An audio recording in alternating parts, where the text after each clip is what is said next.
ನಮಸ್ಕಾರ ಪ್ರಿಯ ವೀಕ್ಷಕರೇ, ನಮ್ಮ ಚಾನೆಲ್ಗೆ ನಿಮ್ಮೆಲ್ಲರಿಗೂ ಆತ್ಮೀಯ ಸ್ವಾಗತ. ಪ್ರೀತಿಯಲ್ಲಿ ಬೆಸೆದ ಹೃದಯಗಳು ಅದೆಷ್ಟು ಸುಂದರವಾಗಿರುತ್ತವೆಯೋ ಅದೇ ರೀತಿ ಪ್ರೀತಿ ದ್ವೇಷಕ್ಕೆ ತಿರುಗಿದಾಗ ಸೃಷ್ಟಿಯಾಗುವಂತಹ ನೋವು ಅಷ್ಟೇ ಭೀಕರವಾಗಿರುತ್ತವೆ. ನಂಬಿಕೆಯ ಅಡಿಪಾಯದ ಮೇಲೆ ನಿಂತಿದ್ದ ದಾಂಪತ್ಯವೊಂದು ಅನುಮಾನದ ವಿಷ ಬೀಜವಾಗಿ ಮತ್ತು ಹೆಂಡತಿಯೇ ಎಸಗಿದಂತಹ ದ್ರೋಹದಿಂದಾಗಿ ಹೇಗೆ ರಕ್ತದ ಕಲೆಗಳ ಕಥೆಯಾಗಿ ಬದಲಾಯಿತು ಎಂಬುದೇ ಇಂದಿನ ನಮ್ಮ ನಿರೂಪಣೆ. ಬನ್ನಿ ನಮ್ಮ ಜೊತೆ ಕೂಡಿ. ಒಂದು ಕಾಲದಲ್ಲಿ ಕನಸಿನ ಲೋಕದಲ್ಲಿದ್ದಂತಹ ವಿಶ್ವನಾಥ ಹಾದಿಮನಿ ಮತ್ತು ಕವಿತಾ ದಂಪತಿಗಳು 2022ರಲ್ಲಿ ಪ್ರೀತಿಯ ಸಾಕ್ಷಿಯಾಗಿ ಒಂದಾಗಿದ್ದರು. ಆದರೆ ಅದೇ ಪ್ರೀತಿಯ ಬದುಕು ಕಾಲಕ್ರಮೇಣ ಅನುಮಾನಗಳ ಕೋಟೆಯಾಗಿ ಬದಲಾಯಿತು. ಕವಿತಾಳ ಹೊಟ್ಟೆಯಲ್ಲಿ ಬೆಳೆಯುತ್ತಿದ್ದಂತಹ ಮಗುವಿನ ಕುರಿತು ವಿಶ್ವನಾಥನಿಗೆ ಮೂಡಿದಂತಹ ಸಂಶಯ ಆ ದಾಂಪತ್ಯದ ನೆಮ್ಮದಿಯನ್ನೇ ಕಬಳಿಸಿಬಿಟ್ಟಿತ್ತು.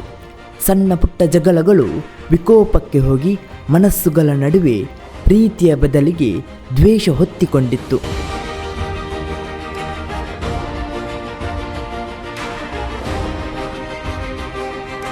ತಂಗಿಯ ಮದುವೆ ಕೆಲಸಗಳನ್ನು ಮುಗಿಸಿ ಬಂದಂತಹ ಕವಿತಾ ಪತಿಯ ಮನೆಯಲ್ಲಿ ಮತ್ತೆ ಜಗಳ ಶುರು ಮಾಡಿದಳು. ಆ ಜಗಳದ ಹಿಂದೆ ಅವಳದ್ದೊಂದು ಕ್ರೂರ ಯೋಜನೆ ಇತ್ತು. ಪ್ರೀತಿಯಿಂದ ಜ್ಯೂಸ್ ಮಾಡುತ್ತಿರುವುದಾಗಿ ನಂಬಿಸಿ ಅದರಲ್ಲಿ ನಿದ್ರೆ ಮಾತ್ರೆಗಳನ್ನು ಸೇರಿಸಿ ಪತಿಗೆ ಕುಡಿಸಿದಳು. ಆ ಅಮಲಿನಲ್ಲಿ ವಿಶ್ವನಾಥ ಗಾಢ ನಿದ್ರೆಗೆ ಜಾರುತ್ತಿದ್ದಂತೆ ಅವಳ ಒಳಗಿದ್ದಂತಹ ಆ ಕರಾಳ ರೂಪ ಹೊರಬಂದಿತು.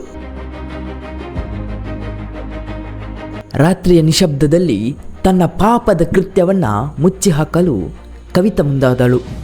ನಿದ್ರೆಯಲ್ಲಿದ್ದಂತಹ ವಿಶ್ವನಾಥನ ತಲೆಯ ಬಳಿ ನಿಂತು ಅಲ್ಲಿಯೇ ಅಡಗಿಸಿಟ್ಟಿದ್ದ ಕಬ್ಬಿಣದ ಸಲಾಕೆಯನ್ನು ಎತ್ತಿಕೊಂಡು ಕಣ್ಣಿನಲ್ಲಿ ರೌದ್ರ ಭಾವ ತುಂಬಿ ಕೈಯಲ್ಲಿ ಸಾವಿನ ಆಯುಧ ಹಿಡಿದು ತನ್ನ ಪತಿಯ ತಲೆಗೆ ಬಲವಾಗಿ ಹೊಡೆದಳು.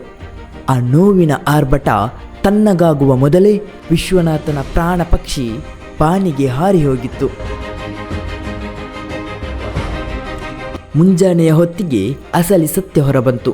ಪೊಲೀಸರು ಆ ಸ್ಥಳಕ್ಕೆ ಬಂದು ಸಾಕ್ಷಿಗಳನ್ನು ಹುಡುಕುತ್ತಾ ಸುಳಿವುಗಳನ್ನು ಕಲೆ ಹಾಕಿ ಆರೋಪಿ ಕವಿತಾಳನ್ನು ಬಂಧಿಸಿದರು. ಪ್ರೀತಿಯೇ ಜೀವನ ಎಂದು ಹಸೆಮಣೆ ಏರಿದ್ದಂತಹ ಜೋಡಿಯ ಕತೆ ಕೊನೆಗೆ ಒಬ್ಬರ ಸಾವಿನ ಮೌನದಲ್ಲಿ ಮತ್ತು ಇನ್ನೊಬ್ಬರ ಬಂಧನದ ಕತ್ತಲಲ್ಲಿ ಕೊನೆಗೊಂಡಿದ್ದು ದೈವ ವಿಪರ್ಯಾಸವೇ ಸರಿ. ಈ ಕೊಲೆ ಪೂರ್ವ ನಿಯೋಜಿತವೇ ಅಥವಾ ಆವೇಶದ ಫಲವೇ ಎಂಬುದರ ತನಿಖೆ ಮಾತ್ರ ಈಗಲೂ ಮುಂದುವರಿಯುತ್ತಿದೆ. ವೀಕ್ಷಕರೇ, ಪ್ರೀತಿಯಿಂದ ಆರಂಭವಾದಂತಹ ಬದುಕು ಅದೆಷ್ಟು ಪವಿತ್ರವಾಗಿರಬೇಕಿತ್ತೋ ಅಂತಹ ಸಂಬಂಧದಲ್ಲಿ ಹೆಂಡತಿಯೇ ಮಾಡಿದಂತಹ ದ್ರೋಹ ಎಂತಹ ಭೀಕರ ದುರಂತಕ್ಕೆ ದಾರಿ ಮಾಡಿಕೊಟ್ಟಿತು ಎಂಬುದನ್ನು ನಾವಿಂದು ನೋಡಿದ್ದೇವೆ.